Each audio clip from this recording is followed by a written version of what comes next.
Hello, my name is Ahura and this is my new Let's Try series of Master of Orion. Master of Orion is a new 4X game that just came out in early access and we are gonna be giving it a try. However, I just want to stress that this is still an early access game. There's still a lot of features that haven't been enabled, and a lot of the things are subject to change, so don't judge the game too harshly based on it yet. That being said, I think that it's already a pretty fun game. I've played through a single campaign, and we're gonna try to do the same here. I've already selected the racer we're gonna play, and when I go into the new game, we're gonna hear a little speech about how they are. So I'm gonna click new game and let you hear that. The blazing savannas of Fieras gave rise to the ruthless warriors known as the Mershan. But their hot temper almost proved to be their undoing. After years on the brink of civil war, the Mershan Empress now rules over her pride without question. Mershans are willful and independent, and their long history as hunters has shaped their culture fittingly. They see themselves as the peak of predators, and any other life form who crosses their path is regarded as fair game. They often strike out against even their closest allies just for the sport of battle. They are easily offended and will pursue relentlessly anyone they feel has slighted them, heedless of the consequences. Yeah, so as you can hear, there's pretty good production value, and there's a lot of voice acting also in the game, and a lot of nice cutscenes and stuff. So far, there are 6 races. There are the Mershan that we're going to be playing, which are kind of a cat-like people, a bit inspired by the Egyptian mythology. They are like, as the description said, they are warlike. That also goes for the Sakra, which are really put out to be really simple creatures that only think about war. Then there are the Burathi, which are industrials and more defensive. The Alkari, who are also pretty warlike. The humans, who are diplomatic.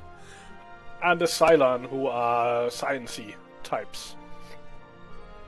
The difference between the different races are how their ships look. And then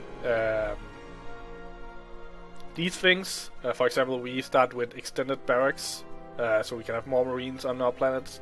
We have engineering as our starting tech, where other people start with other starting techs. And then the special thing, which is really interesting about this race, is that we have a Uber planet, which are grassland planets, which means that if we get desert planets, we can transform them into grassland planets, which are actually even better than normal Terran planets, which will give us a huge advantage because we can get much better planets. As you can see, there are 4 more races coming, as well as the option for doing custom races, but that has not been enabled yet. Let's go to the next screen. So, right now you can play with the circle or spiral galaxies. We're gonna go with a medium galaxy just because that will give a little bit of a quicker game. And galaxy size average, or age average. You can't change the difficulty level yet, so that probably means that they haven't created advanced AI yet. I've seen some problems with the AI doing my first playthrough, but we can talk about that when we get to it. As you can see, we are playing against each of the racers, so we can get to experience all of them. And I'm just going to go for a new seed than I played last time, just so I'll be experiencing along with you. There are some advanced settings. Random events are turned on, pirates are turned on, monsters are turned on, racial traits are allowed, balanced starting conditions are turned on. And then the 2 current victory types, excellence, which is like points, and diplomatic. And 500 means that the game will end in turn 500 if you don't win before. So let's dive into the game. I'm gonna click start game, and we'll get a new cutscene. After the load, of course.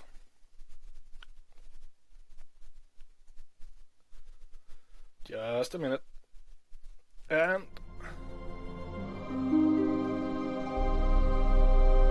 Spawn from ancient predators on savage Fieras, the arrogant warriors of the matriarchal Mershan pride have long lived on the brink of war.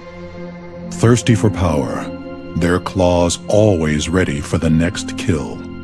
With the discovery of interstellar travel, their ruthless gaze has turned to the stars. Now the pride stalks the galaxy, prowling in search of the ultimate game. Really nice cutscenes. Welcome, Your Highness. My name is Harava, handmaiden to the Pride, and humblest among your subjects. It is my privilege to assist you in any way I can, and to tend to the needs of the Pride. Your wish is my command. So this is the tutorial. So far I haven't been able to turn it on or off. I'm not sure if you can do that yet. I'm just gonna check. Doesn't seem like it. But it's okay. I'm not gonna bother too much about that. Anyway, we start with the Fieras, a large Terran planet with abundant minerals and special resource of gems. Let's go in and look what that means. So, the size large determines how much population you can get on it, as well as how far down these sliders you can place your people.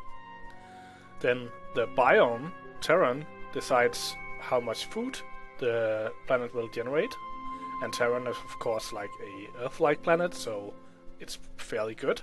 There is one better class of planet called Gaia class planets, but we can only get to them later on in the game. Except for the planet Orion, which is somewhere in the universe.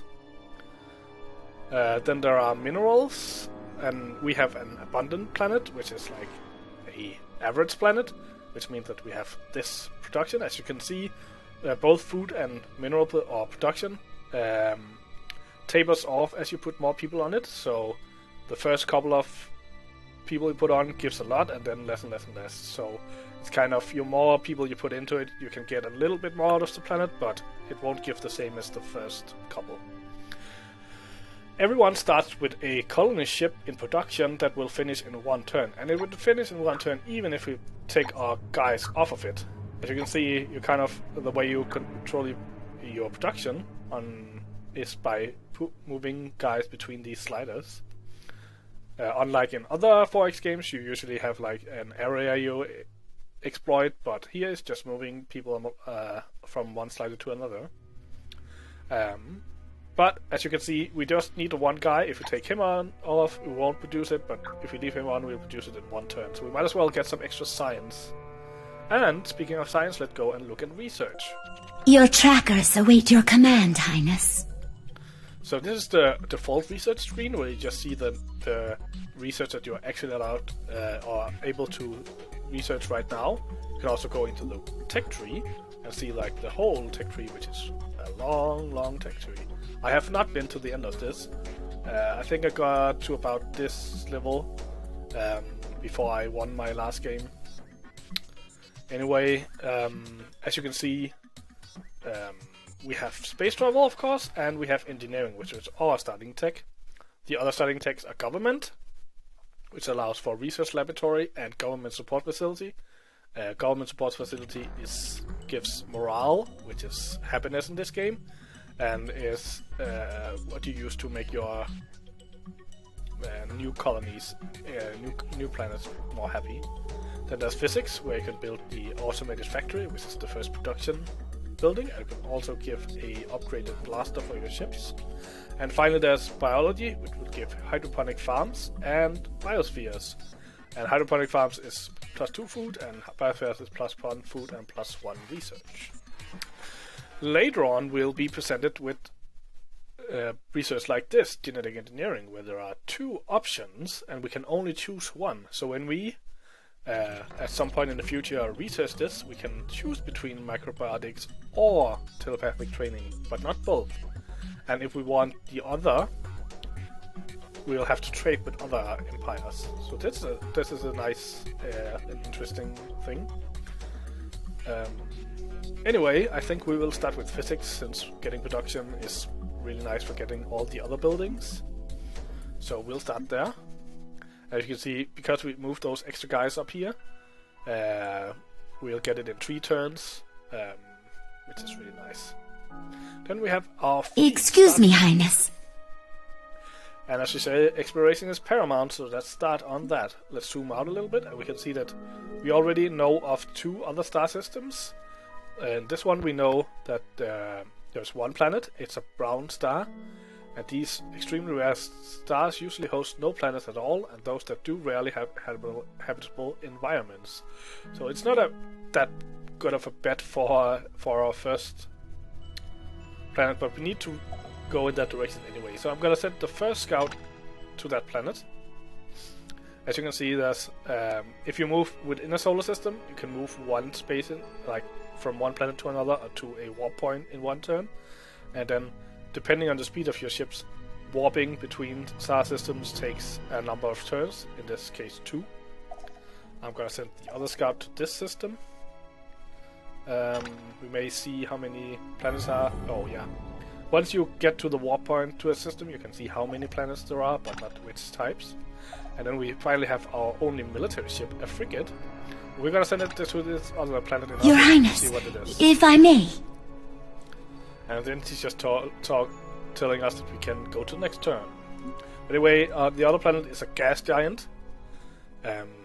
Gas giants can't be colonized, but you can use your space factories, which are the workers, to kind of put a gas mining rig on there and earn some money. And later on in the game, you can research tech so that you can compress them into actual planets that you can colonize. So it's also interesting. As you can see, this planet has high gravity, whereas my normal planet has normal gravity. We don't have affinity for anything else but normal gravity, but some of the other races do. So if we want to use high gravity planets, we need tech in order to fully use them. And we got a message that we discovered this star system. This is a yellow star, so they are more likely to host good planets. Let's go to the next turn. Excuse me, Highness. Our first colony ship is ready. A colony ship has 1 population unit inside it and can colonize any viable planet. Of course, it has no weapons, so you need to escort it if there are pirates abound. And it says that we should choose good biomes to boost population growth and high mineral richness to produce production. And of course, remember to check gravity. Anyway, we have to decide where to send this, and I'm gonna take the bet and send it down this way, since there's a bigger chance that this will be a habitable planet. Then there's the move option, which just moves anything you have on auto move. And then it's telling us we need to choose production for a place because the ship finished. So let's go here and choose. We can produce these different things. We have no buildings except for missile base to produce. And since we don't really have any enemies, it would be stupid to start paying 1 maintenance. So what I'm gonna start production of is the space factory. I'm not gonna move my scientist back down here because I actually want to build the factory first. The automated factory. So I'm just gonna wait for physics to be done, and then I'm gonna move the guys down to production again and build that factory. And this production that goes towards the space factory will of course be saved, so it won't go to waste. And we have a fleet that needs orders, the frigate. I could move it out and help exploring, but since there's only 2 ways to go anyway, I don't really see the need. So I'm just gonna keep it at our planet, because there will spawn space pirates somewhere, and it would be a shame if they came and took our nice planet. So let's go to the next turn. Move. As you can see, even though we are in the system, we won't see the planets.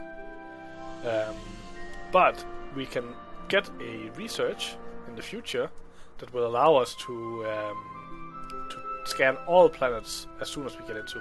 And speaking of space pirates, here they are. We have 3 pirate raiders on the way. As you can see, they have 21 power, and we have 122 power on our frigate, so we can easily kill them. So I'm gonna move my guy over here so he can protect this warp point so they can't get to us. And let's just advance to the next turn and see what happens. So he's not in Lonela yet. So he'll have 1-2 turns. Can we get there in 2 turns? No, it'll take us 3 turns. So there's no point in going there. He'll just warp and we won't be able to stop him. So we'll just guard this point. And we'll take our movement. Here up we found... oh, this is actually a pretty good planet. It's an arid biome, so they won't produce as much food. But arid is one of the best non-4 biomes. Also, it has rich minerals, so it produces a lot. So this would actually have been a good place for our first planet. But down here we also have a large arid. It's only abundant in minerals, but I'll take that anyway, just because the colony ship is on the way. And then we'll produce another colony ship soon to send up here. Probably after the space factory, actually. I'll just put it in line. Oh, we need to queue up. Like this. And let's go to next turn, where we'll get physics. Physics research completed. Let's choose the next research. Your trackers have hunted down a new wisdom, Your Highness. So every time you get a research, you will get this screen where you can see what you produced. Then you will go to update your blueprints for your different ships. Just a moment, Highness. Can actually change how your ships are, which stuff are on your ships. And then finally we get to choose new research, and we're gonna go for biology so we can get these farms. Yes. So we can get more population growth. And we are actually going to go and look at our ship designs, because there are 2 models for each ship, and I like the other model here better. And we can also add a theme. I think we're gonna have this one. I like this. So we're gonna change how our frigates look, and we can also change the weapons. I think I'm just gonna keep these weapons so we don't have to upgrade them too much. Frigates are like the early ship, and we won't really be building any more of those. We will be building destroyers. So let's actually look at the destroyer. I also like this version of the destroyer way more, so I'm gonna use that. And we can have it like this, or this. I think I like this. Yes, I like this one.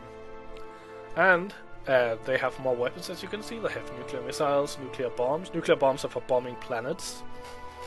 Later on, when we have more ships, I'll probably be building a focused bomber that has only bombs, and then I'll take bombs of all my other ships, just so they are more focused in what they can do. They also have laser cannons and neutral blasters, of course. Then there are special slots where you can put in things that improve the ship in other ways.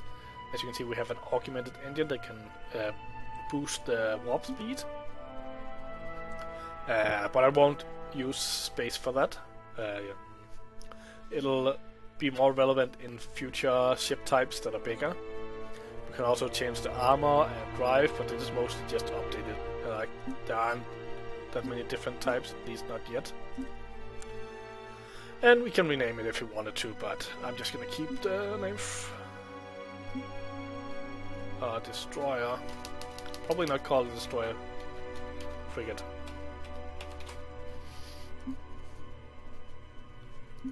So, for some reason they don't change this icon.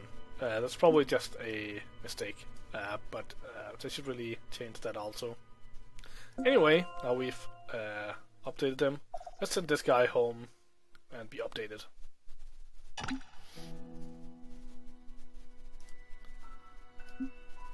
And of course I'm not paying 25 to change the look of it. It's because he also got better weapons. And then we'll send him back here to defend. We'll send move parties along, and the fleet needs orders. We will send him on auto explore. There's no reason to do all that yourself. Oh, and 4 planets in the next system. Very nice.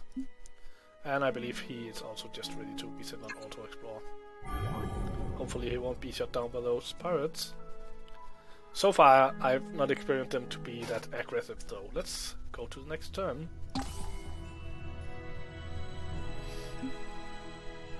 I beg your pardon, Highness. And our colony ship have reached a viable planet.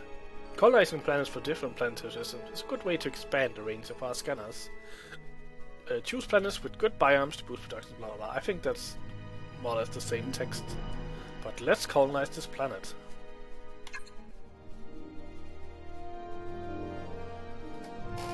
Another nice cutscene.